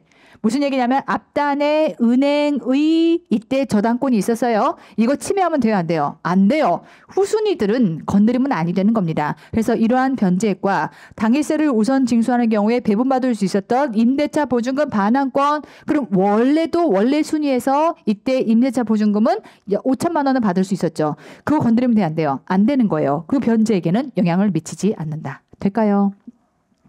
자, 굉장히 어려운 법문입니다. 그래서 말문제 나오면 이게 뭔 말이지라고 할 수 있어요. 그래서 그걸 제가 사례로 다 만들어 놨기 때문에 사례를 보시면서 아, 이 말이 그 말이구나 라고 하는 것들을 같이 좀 연결해서 보시면 훨씬 수월하게 보실 수 있겠고요. 자, 이제 두 번째 다시 볼게요. 방금 봤던 요게 한번 개정 들어오면서 쇼킹했던 개정이고요. 자, 이번에는 좀 더 센 거 갑니다. 좀 더 센 거 갈게요. 좀 더 센 거라서 설마 이게 나올까라고 했더니 회계사 시험 이번 25년도 1차 시험에서 해당 내용이 사례 문제로 출제가 돼버렸습니다. 그래서 이제 요 내용을 정확하게 좀 이해를 하셔야 되는데 이번에는 갑니다. 소유자가 변경되는 경우에 국세 우선권 원칙의 제한이다라고 해서 자, 우리 원칙적으로는 가볼게요. 자, 소유자가 변경됐다라고 하는 것은 이렇게 보시면 돼요. 자, 원래 집주인이 있었어요. 원래 집주인이 지금부터 이 집을 소유자가 변경됐다는 얘기는 세 가지가 있을 수 있죠. 내가 이 집을 지금부터 양도했어. 그러면 새 주인이 생기는 거네. 그런가 하면 이 집을 상속시켰어. 그러면 또 새 주인이 생기는 거네. 혹은 증여했어. 그래서 양도, 상속, 증여 등의 이유로 지금부터 집주인이 바뀐 거예요. 근데 소위 말하면 원래의 집주인이 지금부터 얘를 전세를 내준 거고요. 그러면 이때 그 전세로 살고 있는 자가 이 집주인이 가지고 있는 체납세금이 1억밖에 안 되고 내가 지금 예를 들면 전세 보증금으로 넣어놓은 거는 예를 들면 3억 이상인데 충분히 이런 것들을 이 집 재산가액으로 만약에 팔아도 충분히 내 전세금 정도는 받을 수 있겠구나라고 생각하고 이 집주인에 해당하는 것들을 보고 내가 안정감을 갖고 전세 계약을 체결을 했던 건데 갑자기 생뚱맞게 집주인이 바뀌어버린 거야. 갑자기 생뚱맞게 집주인이 바뀌면서 바뀐 집주인이 어마무시하게 체납세금이 많은 거예요. 지금 어떡하지? 완전히 뭐 됐다라고 하는 거죠. 자, 그러면 이 경우 세법은 누구를 보호해야 될까요? 세입자를 보호해야 됩니다. 그래서 지금부터 세입자를 보호하겠다라는 규정이라고 생각하시면 되겠고, 다만 이 규정은 우리가 앞단에서 좀 전에 봤던 소액임차 보증금은 집에 대해서만 얘기를 했다면 지금부터는 모든 채권, 담보채권에 대해서 다 얘기를 합니다. 그럼 담보채권 다 얘기한다는 거는 전세권, 질권, 저당권 그리고 아까 확정일자를 받은 임대차 보증금까지 전부 다 우리가 소위 말하면 이 모든 내용들을 전세권 등이다라고 표현할 것이고 그런 얘는 집만 포함되는 건 아니고요. 모든 어찌됐건 담보권자들. 이 담보권자들이 원래의 집주인으로부터 지금부터 담보권을 지금부터 걸어줄 때는 담보권을 지금부터 피담보 채권이 만들어질 때는 안전하다고 느꼈던 거야. 근데 지금 집주인이 바뀌다 보니까 건물이나 집주인이 바뀌다 보니까 갑자기 얘가 완전히 큰 체납세금을 가지고 있는 그런 자다 보니까 내가 지금 받아야 될 그 담보권이 위태로운 상황이 생겨서 국가 입장에서 얘를 지금부터 보호해주겠다라는 개념이라서요. 자, 지금부터 갑니다. 직전 소유자의 보유시 되죠? 직전 소유자. 자, 직전 소유자 보유시 담보권 등, 전세권 등 아까 제가 얘기했던 것처럼 이 전세권이라고 하는 건 전세권, 질권, 저당권, 확정일자를 갖춘 주택 및 상가 임차권을 다 포함하는 겁니다. 그러니까 아까의 지금 보호 대상과 얘의 보호 대상을 구분하자면 얘가 훨씬 더 넓어요. 아시겠죠? 훨씬 광범위한 내용들을 지금부터 얘기하는 것이고 그러니까 얘는 지금 포인트가 뭐냐면 바뀌어버렸어. 소유가 바뀌어버렸어. 어떡할 거니? 소유권이 지금 바뀐 거야. 이 얘기입니다. 자, 그래서 이때 설정된 재산이 간다. 소유권이 바뀌는 경우는 양도나 상속이나 증여가 될 겁니다. 양도, 상속, 증여되어서 소유자가 변경된 경우에 변경 후 소유자, 현 소유자. 그럼 얘는 이전 소유자, 직전 소유자, 현 소유자다라고 법문을 표현하고 있고요. 현 소유자가 체납한 국세에 대해서는 그 전세권 등에 대해서 국세 우선의 원칙을 적용하지 않겠다라고 얘기를 하고 있어요. 자, 이렇게 지금 법문이 들어가 있으니까 말 문제가 나온다면 일단 이렇게 나올 텐데 자, 다만 이런 경우라면 지금부터 국세를 우선해서 징수한다라고 이제 이렇게 들어가 있는데 일단 자, 요 내용을 한번 일단 먼저 정리를 좀 하고 나서 지금부터 저 법문을 다시 들어가 보자면 자, 이런 내용입니다. 일단 국세 우선권의 원칙은 이런 거죠. 자, 집주인이 있고요. 이때 임대인 A가 있습니다. 소득세 법정기일이 6월 1일이고요. 이때 소득세 법정기일의 체납세금이 예를 들면 국세 체납액이 4억이다라고 가정을 하고 자, 그리고 나서 이제 이 집주인 A가 B와 주택임대차 계약을 체결했고 그때 주택임대차 계약의 확정일이 8월 1일이라면 우리는 국세의 법정기일과 이러한 확정일자를 비교해서 이때 확정일자가 후순이라면 국세가 우선권을 가지게 됩니다. 자, 그랬을 때 임대차 보증금이 만약에 2억이다라고 하게 되면 자, 지금부터 이때 집주인이 소득세를 체납해서 이 집이 압류에 들어가고 그렇게 압류된 재산을 매각해서 현금 5억을 거둬들인다면 당연히 지금 4억과 2억, 6억은 다 들어올 수 없는 상황인 거고 그럼 누구부터 받아갈 거냐라고 했을 때 법정기일과 확정일자를 가지고 따지면 법정기일이 우선인 거라서 법정기일에 해당하는 거 먼저 국세 체납액 먼저 징수하고 그리고 나서 임대보증금은 전체 5억 범위 안에서 4억 갔으니까 나머지 1억 만큼 이렇게 들어갈 겁니다. 헷갈리지 말라고 제가 색깔도 다 연결시켜 놨거든요. 나중에 복습하실 때 그렇게 보시면 되겠고 얘가 국세 우선권이에요. 자, 근데 이제 법문을 하나하나 헤쳐보도록 할게요. 자, 갈게요. 국세 우선권을 적용하지 않겠다는 의미는 뭐냐면 자, 재산의 이러한 소유자가 바뀌면 그럼 뭐 때문에 바뀌니? 상속, 양도, 증여 등 때문에 바뀔 텐데 이렇게 바뀌면 종전 소유자, 이전 소유자, 종전 소유자 처음 집주인이잖아요. 이전 집주인의 이러한 설정 권리에 대해서는 지금부터 적용하지 않겠다. 그러면 자, 국세 우선권이라고 하는 건 크게 두 가지를 얘기합니다. 법정기일과 저당권의 권리 설정일 중에 빠른 것을 먼저 할게, 경합을 벌릴게라고 하는 것과 그런데 당해세는 깡패세라서 누가 더 먼저인지 상관없이 먼저 갈게. 얘기해요. 자, 얘를 적용하지 않겠대요.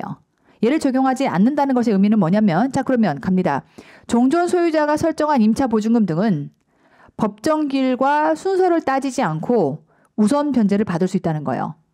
아까는 순서 따져서 우선 변제 받을게 라고 했던 건데 지금부터는 아까 얘기했던 것처럼 종전 소유자가 지금 종전 소유자가 전세권 등의 이러한 임차인과 지금부터 이렇게 쉽게 말하면 임차권을 걸어놓은 거예요.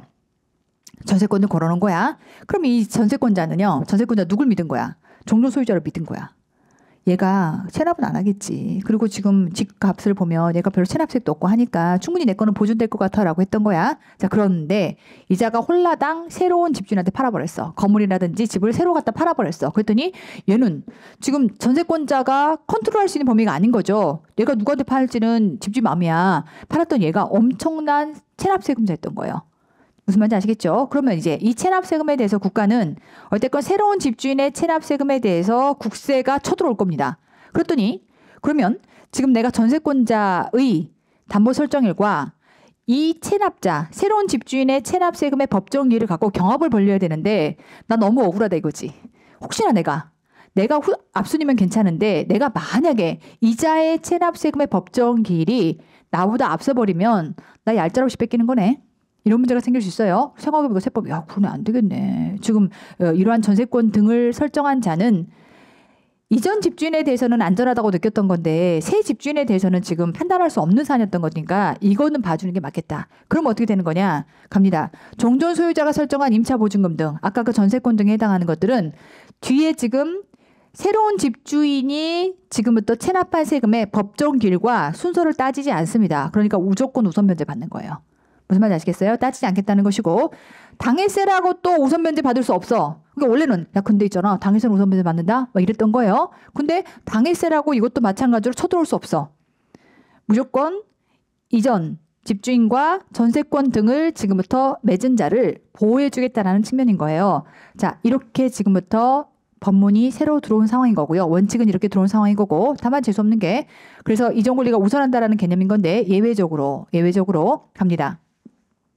이번에는 가만 봤더니 자 지금부터 법정기일이요. 법정기일이 다시 한번 얘기하지만 지금 새로운 집주인의 법정기일이 이런 전세권 설정기보다 먼저야. 그럼 사실은 국가 입장에서는 얘를 받을 수 있어야 되는 거네. 받을 수 있었어야 되는 건데 지금 못 받는 상황이야 라고 하게 되면 원래는 못 받는 건데 원래는 지금 임차보증금을 이전 집주인과 임차보증금 설정한 애 걔가 우선순위인 건데 지금부터 이 경우라면 딱 그 금액만큼은 국가가 먼저야. 무슨 얘기냐면 아니 이전 집주인도 체납세금이 있었어. 이전 집주인 체납세금이 있었기 때문에 지금부터 전세권을 설정한 자와의 관계에서도 이전 집주인의 법정기일이 우선이었던 거야. 그럼 이 금액이 일단 국세 입장에서는 선빵이었던 거지. 그럼 딱 그 자리만큼은 뒤에 새 집주인이 체납세금이 있다 하더라도 그 국가 자리라고 말할 수 있는 거 아닐까? 그러네. 어차피 지금 이전 집주인과 전세권 등을 맺은 자도 어차피 희생당했어야 될 금액이었던 거야. 그럼 그것만큼은 국가가 우선권을 주장할 수 있는 거지. 그래서 갑니다. 종전 소유자의 체납액이 있었다면 그 금액만큼은 현 소유자의 체납세액에 따른 국세가 우선이다.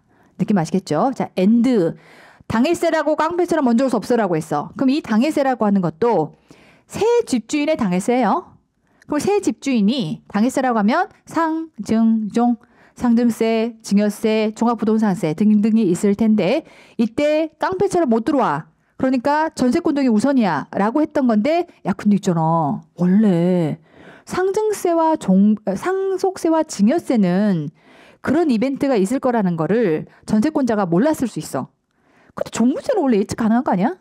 종부세는 매년 6월 1일이 되면 그 집을 갖고 있는 자가 만약에 체납세금이 발생했을 때는 무조건 이 집에 대해서 그런 우선권을 행사할 수 있다라고 하는 건 이게 내가 이전 집주인과의 관계든 새 집주인과의 관계든 간에 얘는 얄짤없이 원래 그런 거 아니야?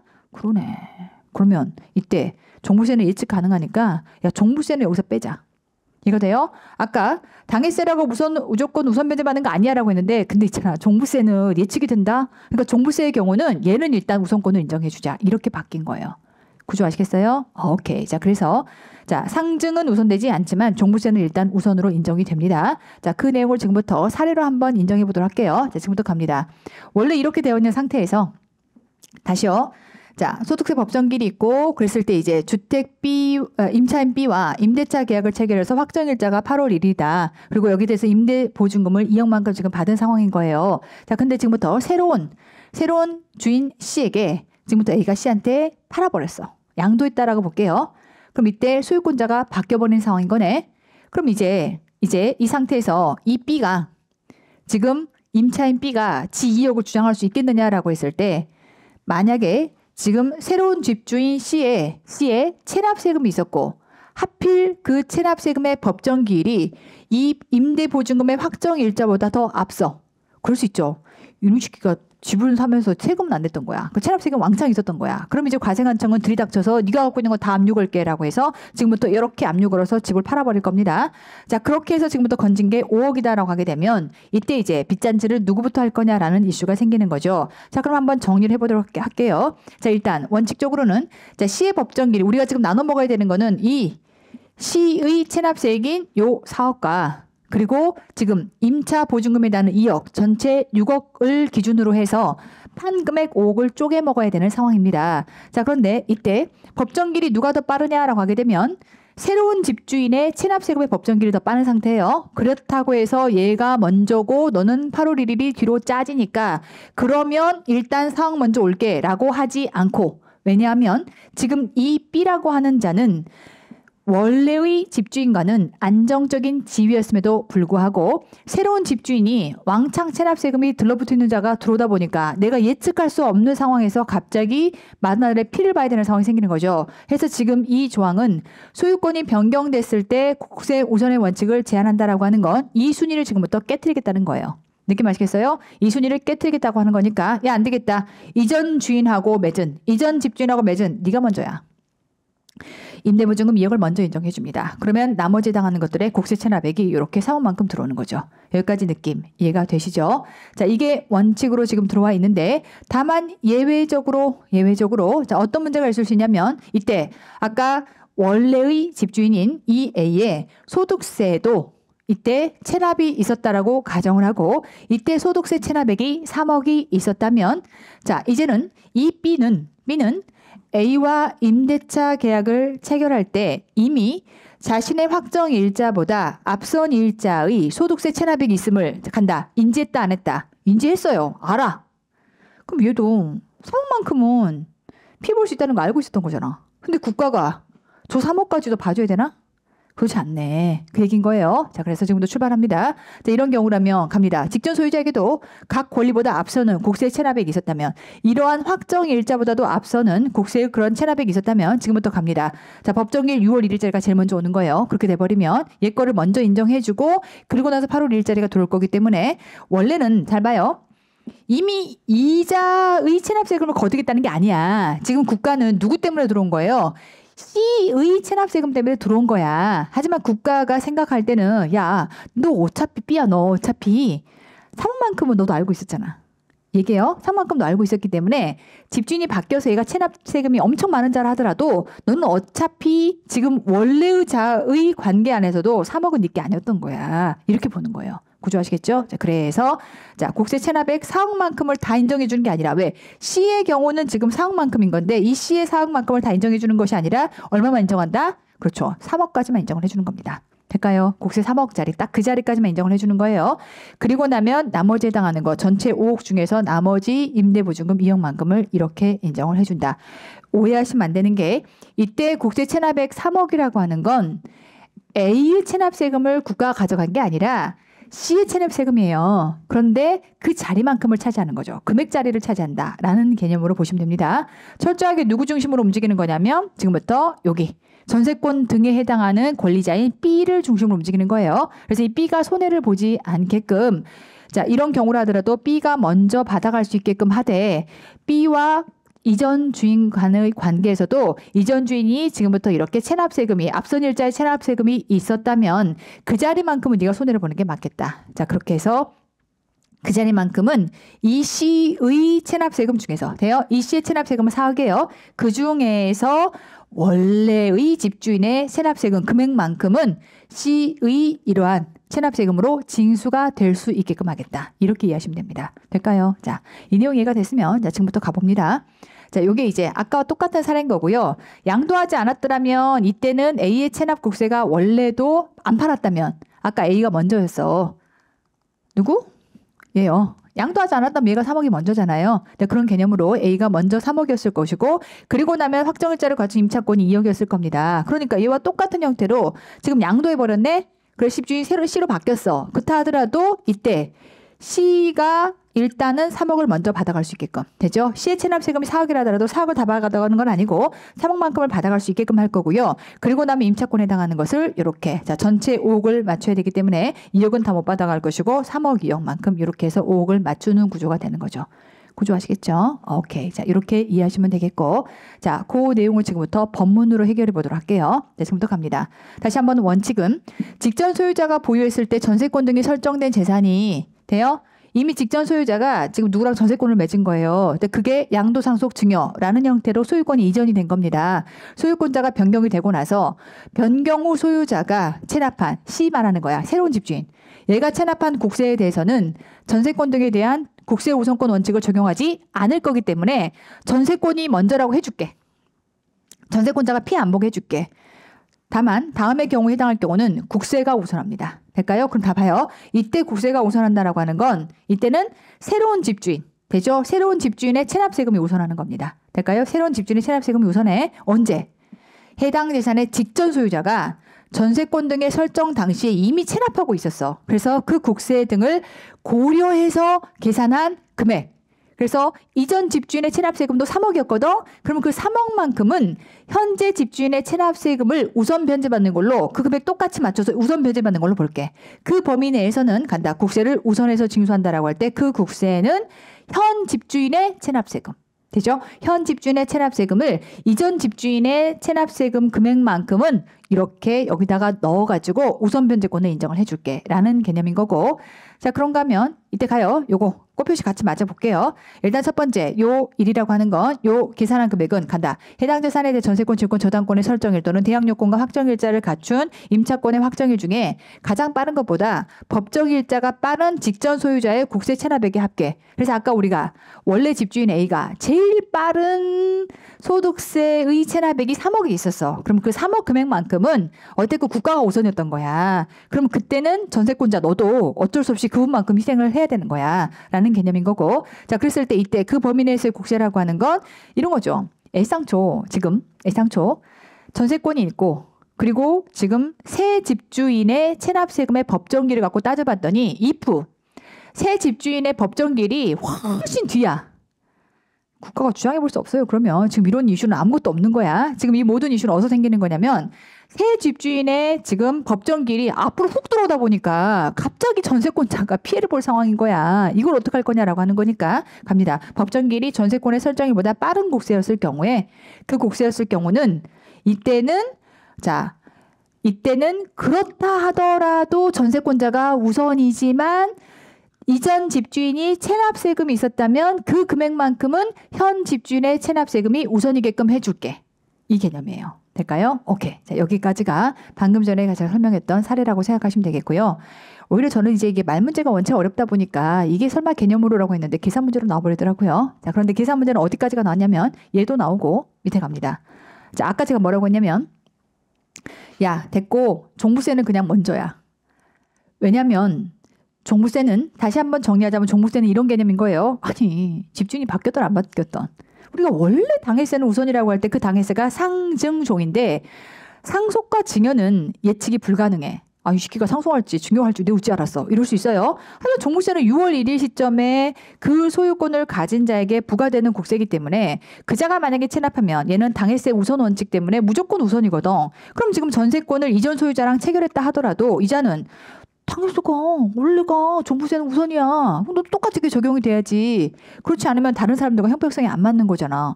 그러네. 그러니까 얘는 이때는 전세권자가 우선이야.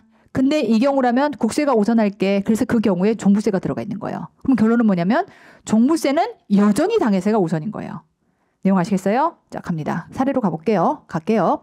자, 원칙. 소유권 변경이 발생하고 나서 국세 우선권을 적용하지 않는 게 상증세라면 이런 개념인 거예요. 자, 지금부터 집주인이 있고 집주인 A가 있고 집주인 B와 임대차 계약을 체결했어요. 확정일자가 8월 1일이라고 가정을 해볼게요. 자, 이때 임대보증금이 2억입니다. 자, 그런데 이때 봐요. 집주인이 돌아가셨어요. 돌아가셔서 죽었네. 그러다 보니까 이제 아들한테 상속합니다. 될까요? 그러니까 이런 일은 이 임대차 보증 계약을 체결한 이 전세권자가 알 리가 없지. 이런 일이 있을 거다라고 예측할 수가 없는 상황이에요. 자, 그런데 이때 자, C라고 하는 아들이 소유권자로 바뀌었는데 이자가 지금부터 이러한 상속 개시를 속한 날의 말로부터 6개월 안에 상속세를 지금부터 신고 납부를 했어야 되는 겁니다. 이걸 안 한 거네. 상속세 체납액이 4억이에요. 자, 그럼 지금부터 자, 체납을 했기 때문에 C에게 상속된 모든 재산에 대해서 압류를 겁니다. 그리고 가서 팔아. 그래서 현금 5억이 발생했어. 그럼 지금부터 빚 안 찾게. 이렇게 가요. 근데 원래는 당해세가 먼저니까 너부터 와라고 해야 되는 건데 이때 앞서 얘기했던 것처럼 얘가 이런 상속 이럴 줄 내가 어찌 알았어 라고 하는 거예요. 그래서 이런 경우라면 상속세가 뒤로 짜지고 지금부터 확정일자가 먼저 앞으로 옵니다. 느낌 아시겠어요? 그래서 당해세라고 앞으로 못 와. 상속 같은 경우는 못 온다고요. 자, 그래서 이런 경우라면 일단은 자, 임대보증금 먼저 그리고 상속세가 나죠. 물론 확정일자를 가지고 보는 거죠. 그러면 상속에 해당하는 것은 어찌됐건 이 이웃단에 일어난 거니까 상속세 법정기일은 뒤일 거고요. 이때 지금 확정일자가 먼저라면 이자의 권리를 보존해 주겠다라는 개념이었던 건데 다만 자 갑니다. 당해세 우선 원칙을 적용하지 않겠다라는 개념인 건데 다만 이제 갑니다. 종부세는요. 예측 가능해요. 종부세는 항상 매년 6월 1일이면 항상 이 종부세는 발생할 수밖에 없겠고 그게 이전 주인에서 발생했던 현 주인에서 발생했던 간에 종부세는 발생되는 그런 세금입니다. 하여 갑니다. 임차인 B와 주택임대차 계약을 체결했고 확정일자가 8월 1일입니다. 이때 임대보증금이 2억이다라고 가정을 하고요. 그랬을 때 집주인 C에게 지금부터 내가 매각을 해버렸다. 그럼 새로운 집주인 C로 지금 바뀐 상황인 거예요. 자, 그런데 이때 이자가 종부세를 12월 1일자에 해당하는 이러한 법정기일자에 해당하는 거를 지금부터 체납했어요. 체납액이 4억이야. 이 경우는 다시 한번 얘기했지만 얘는 뭐가 돼? 항상 우선이야. 될까요? 비록 이전 집주인과 이런 임대차 계약을 체결해서 확정일자가 종부세의 법정기일보다 우선이라 하더라도 종부세는 누구나 매년 발생한다는 사실을 예측 가능한 상황이기 때문에 만약에 지금 이러한 종부세를 체납해서 압류가 들어갔다면 이 경우에 있어서 현금 5억을 걷어들였을 때는요. 자, 이때는 당해세 우선 원칙이 적용이 돼서 이때 종부세 먼저 변경된 소유자의 종부세가 먼저 들어오고 그리고 확정일자가 나중으로 가서 이렇게 4억 먼저 그리고 1억만큼 이렇게 정리가 된다. 느낌 아시겠죠? 자, 요 사례가 지금부터 다시 들어가서 보자면 요 내용을 얘기하고 있는 거다. 되죠? 자, 그러니 봐요. 이전 주인과 맺은 전세권자가 우선이야. 그런데 지금부터 얘는 아니야. 그래서 어떤 경우냐라면 이때는 국세가 먼저거든요. 그러면 새 주인의 체납세금이 먼저인 거예요. 새 주인의 체납세금이 먼저인 건데 어떤 경우냐라고 했을 때는 직전 소유자가 체납하고 있던 국세. 되죠? 그러면서 원래는 가만 놓고 순위를 보면 이때 새 주인의 체납세금의 법정기일이 우선인 상태. 새 주인의 체납세금이 우선인 상태에서 이때 지금 직전 소유자도 체납세금이 있었다면 그 금액만큼은 원래의 전세권자도 인지하고 있었던 거야. 그리고 이것도 인지죠. 원래의 전세권자는 항상 종부세가 우선 먼저 쳐들어올 수 있다는 사실을 알고 있는 자야. 그러니까 이 경우는 예외 없이 항상 당해세 우선의 원칙을 그대로 적용을 하겠다. 이렇게 보는 거죠. 구조하시겠죠? 굉장히 어려운 내용이긴 한데요. 겁나 어려운 내용이야. 근데 이걸 열심히 만들어봤어. 느낌 아시겠죠? 자, 이제 지금부터 편하게 갑니다. 자, 여기까지가 어려운 내용이었고요. 자, 이제 갑니다. 짜고 거짓으로 한 담보권 등의 설정에 따른 취소 청구라고 해서 앞에서 봤던 내용인 건데 다시 한번 이렇게 담보권을 뻥카로 만들어놔. 그래서 법정기일보다 먼저 선빵으로 걸어놓으면 담보권이 우선이야 라고 하면서 지금부터 그 집 팔았을 때 모든 권리를 다 가져가 버린다. 과세관청이 봤을 때 뭐라 이거 봐라. 담보권 이거 뻥칸데 라고 하는 것들을 지금부터 주장한다라고 해서 세무서장은 납세자가 제3자와 짜고 거짓으로 재산에 간다. 전세권, 질권, 저당권, 민법상의 우선 면제 채권인 거죠. 그 다음에 이러한 저당권이 가등기 설정도 똑같은 형태로 간다라고 했어요. 가등기 설정 계약 또는 양도담보권 설정 계약 등까지 전부 다 이렇게 가로로 묶어서 어찌됐건 우선권을 주장해 볼 수 있는 형태인 거고요.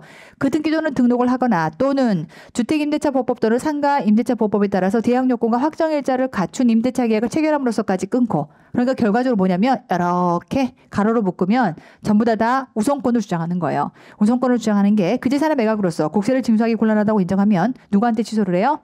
저 담보권 저거 뻥카예요. 라는 거를 법원에 청구할 수 있다. 되죠? 다만 제3자와 짜고 있어요. 라고 하는 거는 입증 책임이 누구한테 있어요? 얘는 과세관청이 입증을 해야 되는 겁니다. 그래서 이 경우는 자, 입증 책임은 세무서장에게 있다.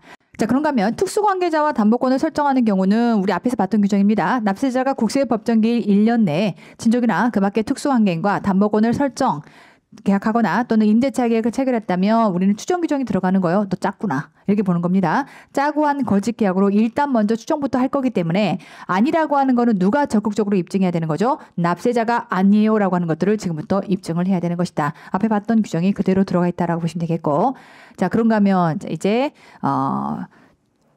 안에 임금 채권에 해당하는 우선 규정 갑니다. 자, 우리 앞서 얘기했던 것처럼 자, 임금 채권 없으면 죽을 것 같은 거. 자, 최우선 변제 대상 임금 채권이다라고 해서 3개월분, 우리 항상 3개월을 되게 중요하게 생각합니다. 임금과 3년간. 자, 퇴직금은 결국은 목돈을 한꺼번에 받는 거죠. 3년간에 해당하는 퇴직금 그리고 재보상금 되죠. 퇴직급여와 재보상금 등은 강제징수비를 제외한 모든 국세에 항상 우선합니다. 그래서 우리가 아까 실비 빼고는 없으면 죽을 것 같은 거 그랬을 때 없으면 죽을 것 같은 거 안에 아까 소액임차 보증금하고 지금처럼 이렇게 최우선 변제 대상 채권 둘 중에 뭐가 우선이냐라고 하는 건 따지지 않습니다. 둘 다 일단 우선적으로 변제가 되고 문제에서도 한 번도 그게 충돌된 적은 없으니까 그건 신경 쓰지 마시고요. 자, 그런가 하면 그 외의 임금 채권 그러다 보니까 임금 채권이 나오면 두 개로 쪼개셔야 됩니다. 그래서 최우선 변제 대상에 따른 임금 채권과 그 외 것으로 나누시고 담보된 채권 및 담보된 채권에 우선하는 조세 공과 금에는 우선하지 않는다라고 되어 있으니까 이 말이 뭐예요? 담보 채권 엉덩이 뒤로 붙어가. 얘기해요. 담보채권 엉덩이 뒤로 붙어가. 얘가 이제 근로기준법상에 들어가 있는 거를 이제 국기법에서 인용해서 가지고 온 거다 보니까 결국은 나머지의 임금채권은 담보채권 엉덩이 뒤에 붙어 다닐 거라서 얘가 세트로 국세보다 우선하면 세트로 같이 가고요. 국세보다 만약에 후순이면 세트로 뒤로 나가는 겁니다. 아시겠죠? 자, 이제 마지막 마무리 정리하자면 자, 조세채권 간에는 첫 번째 압류와 관련된 국세가 우선이다라고 했을 때 볼게요. 압류가 있고 교부청구가 있습니다. 교부청구라고 하는 건 소위 말하면 이제 우리가 뒤에 가서 국징법 가서 배우시게 될 텐데 교부청구라고 하는 거는 적극적으로 압류를 한 게 아니라 이미 지금 압류로 선행 압류 기간이 예를 들면 동작구청이 법인세 때문에 다 걷어갔어. 나 소득세 때문에 들어가려고 그랬더니 오씨 아무것도 없을 것 같으네. 그럼 굳이 뭐 압류해봤자 내가 가서 압류할 것도 없고 그러면 야 동작 저기 다 빚잔치하고 남은 거 있으면 나 좀 나눠줘 라고 하는 게 교부청구입니다. 살짝 남이 차려온 밥그릇에다가 숟가락만 갖다 얹는 거예요. 그러니까 적극적으로 지금 압류에 들어간 건 아니고 소극적으로 징수 절차를 행한 겁니다. 그러면 지금 결국 국세 입장에서는 야 누구부터 나눠줄 거라고 할 때 적극성을 띈 놈한테 먼저 줄 수밖에 없어요. 그러니 당연히 교부청구보다는 압류한테 먼저 줄 수밖에 없다. 갑니다. 압류에 관련된 국세 및 강제징수비는 자 교부청구된 다른 국세 및 강제징수비에 우선해서 징수합니다. 여기 뒤에 참가압류를 포함한다라고 하는 건 참가압류는 어찌됐건 후순위로 들어간 겁니다. 그러니까 일반 압류보다는 참가는 후순위로 들어가는 거라 뒤에 가서 얘기하겠지만 압류 선착주의 규정에 따라서도 얘는 후순위가 될 수밖에 없어요. 그래서 어쨌건 얘도 포함해서 압류보다는 뒤로 짜진다. 이렇게 이해하시면 되겠고. 자, 그럼 압류 선착주의. 자, 징수권 행사에 보다 적극성을 가진 쪽에다가 우선권을 인정해준다라고 보시면 되겠고. 자, 이제 압류와 관련된 지방세 우선과 관련해서는요. 자, 갈게요. 일단 압류는 국세와 지방세가 동순입니다. 될까요? 국세와 지방세가 동순이에요. 그러니까 이 안에서는 누가 먼저 했니? 라고 들여다볼 거예요. 자, 그래서 지방세 체납 처분에 의해서 다시 한번 볼게요. 지납세 체납 처분이라고 하는 건 강제징수 같은 얘기예요. 그 지방세를 걷어들이려고 지금부터 강제징수한 거야. 그거에 의해서 납세자 재산을 압류한 경우에 국세 및 강제징수비에 교부청구가 있으면 간다. 지방세의 압류는 교부청구보다는 센 거예요. 왜? 우리는 압류와 교부청구를 순위를 둡니다. 그럼 당연히 압류가 먼저예요. 그러니까 국세의 압류든 지방세의 압류든 교부청구보다는 우선인 거예요. 아시겠죠? 자, 그러니 교부청구된 국세 및 강제징수비는 압류와 관련된 지방세의 다음 순위로 징수된다. 왜? 압류와 교부청구는 압류가 먼저라서. 그래서 똑같이 지금 국세와 지방세가 압류했어요라고 하게 되면 이때는 압류 선착주의가 되는 것이고 압류와 교부청구는 그게 원인이 무엇이었던 국세 때문이든 지방세가 지금 교부청구했던 간에 그게 원인이 무엇이든 간에 무조건 압류가 우선인 거예요. 구조 아시겠죠? 자, 그런가 하면 이번에는 납세담보를 걸었어. 잘했다. 납세담보 안 걸어서 못 받을 뻔했는데 잘했다. 보다 적극성을 갖는 겁니다. 그러니까 일반적인 형태의 압류보다도요. 납세담보를 건 건 더 열심히 한 거야. 느낌 아시겠어요? 그러니 납세담보를 우선 인정해 줄 수밖에 없는 겁니다. 갑니다. 납세담보물을 매각하면요. 그 담보를 걸어놓은 국세한테 먼저 주는 게 맞겠지. 당연한 거예요. 자, 담보와 관련된 국세 및 강제 징수비는 다른 국세 및 강제 징수비와 지방세에 우선해서 징수한다. 딴 무엇보다도 지금 담보권거는 최우선으로 인정해줘야 맞는 거예요. 당연한 거예요. 기특하다. 잘했다. 얘기해요. 그래서 납세담보와 관련된 조세는 강제 징수한 조세보다도 먼저일 것이고 교부 청구보다는 더 먼저가 되겠죠. 순서가 이렇게 나뉜다라고 보시겠고, 자, 이제 조세채권 사후 간의 우선순위라고 해서 압류 선착주에 대해서 자, 요셈 팁으로 따로 들어가 있는 내용인데요. 재밌는 사례가 있어요. 네, 실제로 이제 요 부분이 하나의 대법원 판례로 들어간 내용이라서, 그러니까 판례가 들어오기 전까지는 굉장히 서로 사람들이 다퉜겠죠. 네가 먼저야, 내가 먼저야 막 다퉜을 텐데 판례가 깔끔하게 정해줬습니다. 사안을 보실게요. 납세무자를 채무자라는 국세채권인데요. 자, 갑니다. 법정기일이 25년 1월. 압류는 25년 5월. 되죠? 자, 그때 100원이고요. 자, 근저당부 채권이라고 해서 근저당 설정일이 25년도 2월.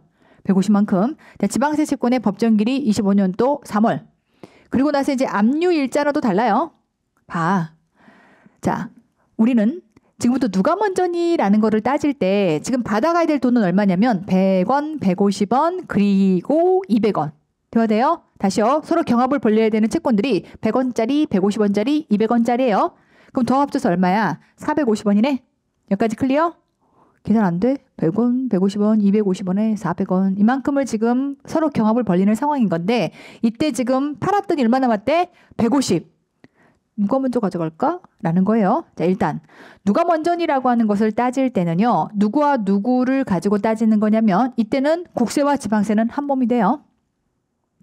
국세와 지방세는 국가채권인 거예요. 국가채권인 거예요. 자, 그러면 국세와 지방세의 법정기일과 근저당부 채권의 저당권 설정일을 갖고 따져요. 그럼 봐요. 근저당권 설정일이 언제야? 2월. 그러면 국세와 지방세 둘이서 손 잡아. 손 잡았는데 둘 중에 빠른 놈이 오겠지. 설마 멍청하게 늦은 놈이 오겠니? 빠른 놈이 와. 누가 먼저 와? 국세가 와요. 그러니까 국세가 지금 나 1월인데? 아, 그래. 그러면은 국세가 먼저인 거네. 여기까지 클리어? 국세가 먼저입니다. 그래서 이제 국세에 해당하는 금액만큼을 먼저 일단 인정을 받을 거고, 그리고 나면 그 안에서는요. 일단 국세가 먼저야 라고 했어. 근데 그 안에서는 국세와 지방세를 가지고 봤더니 압류 선착주의. 왜? 둘은 동순이니까. 그럼 그 안에서는 또 압류 선착주의다 보니까 대신 얘는 법정기일은 빠른데 얘가 발이 늦었어. 발 빠르지 않았던 거야. 그래서 둘 안에서는 압류 선착주의가 적용돼서 압류가 5월달이고 압류가 3월달이면 누가 먼저예요? 지방세. 반전이 일어납니다. 자, 출발해 볼게요. 대법원 판례는 갑니다. 공시를 수반하는 담보물건이 설정된 부동산에 대해서 담보물건 설정일 이전에 법정기일이 도래한 조세채권과, 그래서 지금 국세와 지방세를 뭐라고 표현해버린 거냐면 조세채권이다라고 표현하는 거예요. 다시 한번 조세라고 하는 범위는 국세와 지방세를 포함하는 거죠. 우리가 국세라고 해버리면 국가만 들어가는 거, 국세만 들어가는 거고, 지방이면 지방세만 들어가 버리니까 두 개를 합치면 조세채권이라고 하는 거예요. 그래서 대법원 판례는 법정기일이 도래한 조세채권과 되어 둘을 싸잡아서 같이 가는 거야. 담보물건 설정 이후에 법정기일이 도래한 조세채권이 기한 압류가 모두 같이 이루어졌어. 두 개 같이 이루어지면 당해세를 제외한 조세채권과, 지금 당해세는 아니고 국세와 지금 지방세가 당해세는 아니고, 당해세는 아까 얘기했던 것처럼 상증종 그거 말고 조세채권과 담보물건 사이의 우선순위는, 왜냐하면 당해세는 최우선이니까. 당해세는 이런 거 안 따져. 안 따지고 그냥 먼저 깡패처럼 우선으로 오거든. 그러니까 그거 말고 지금부터 경합을 벌려야 되는 그런 채권들은 당해세 제외한 조세채권과 담보물건은 경합을 벌려야 되잖아요. 이때 우선순위는 간다. 법정기일과 담보물건 설정일의 선유에 의해서 먼저 결정을 해. 그럼 이때는 국세가 먼저인 거야. 그런데 그리고 나면 그 매각대금을 배급하고 나서 그 안에서는 압류 선착주의에 따라서 각 조세채권 사이에서의 우선순위를 결정합니다. 가볼게요. 그래서 1차 배분은 조세채권의 법정기일과 담보물건의 설정일을 비교한다라고 해서 일단 국세가 먼저기 때문에 100원. 그러면 후순위로 저당권부 채권이 50원이고 전체 150원 중에서 지방세는 사실 배분받을 수가 없는 상황인 거죠. 원래대로 따지면. 1순위는 그래요. 자, 1차 배분을 끝내고 나서 2차 배분으로 이어집니다. 아까 얘기했던 것처럼 이 국세채권이 100을 받은 건 이 날짜들 때문에 일단 선순위로 인정을 받았던 거지만, 우리는 1순위에서는 이 국세채권과 지방세채권은 사실상 뭘로 보는 거야? 조세채권의 법정기일로 한꺼번에 받던 것이고, 그러면 이제 조세채권 안에서는 자, 국세 너 얼마니라고 했더니 지방세가 먼저가 되는 거예요. 그럼 지방세가 일단은 지방세 채권이 지금 200원 있다라고 했으니까 지방세가 먼저 올 것이고, 그렇다면 국세 채권에 당하는 것들을 못 받는 형태로 이렇게 순위가 바뀌어버립니다. 느낌 아시겠어요? 국세가 좋다 말았네 라고 하는 상황이 될 텐데 어쨌건 이렇게 배분이 된다. 되죠? 뭐 대법원 판례가 그렇대요. 그래서 이렇게 각각 조세 채권들 사이 안에서는 압류 선착주에 따라서 결정이 된다라고 보시겠고, 이런 거죠. 이런 대부분 판례를 왜 넣냐고? 기출됐길래. 기출을 설명하기 위해서 미리 여기서 이렇게 넣었다라고 보시면 되겠고요. 자, 여기까지 해서가 우리 이제 5단원에 다는 국세와 일반 채권 간의 관계입니다. 앞단에서 제가 사실은 예전에 국기 찍을 때는요. 소유자가 변경되는 경우에 국세 우선권 원칙에 따른 제한에 대해서 사실 이만큼 공들을 찍진 않았었어요. 제가 장표 나눠줄 때도 이렇게 많이 안 넣었었고. 그런데 뭐 어찌됐건 우리 뒤에 가서 기출문제 풀어보겠지만 회계사시험 25년도 1차 시험에 마지막 국기법 문제가 얘가 계산형 사례로 문제가 출제가 돼버렸습니다. 그 내용을 정확하게 여러분들이 문제를 풀어내시려면 지금 이 내용을 정확하게 이해하고 가셔야 되다 보니까 제가 조금 더 공들여서 이번 국기법을 강의를 진행했다라고 보시면 되겠고요. 자, 이 내용을 베이스로 문제풀이로 이어갑니다.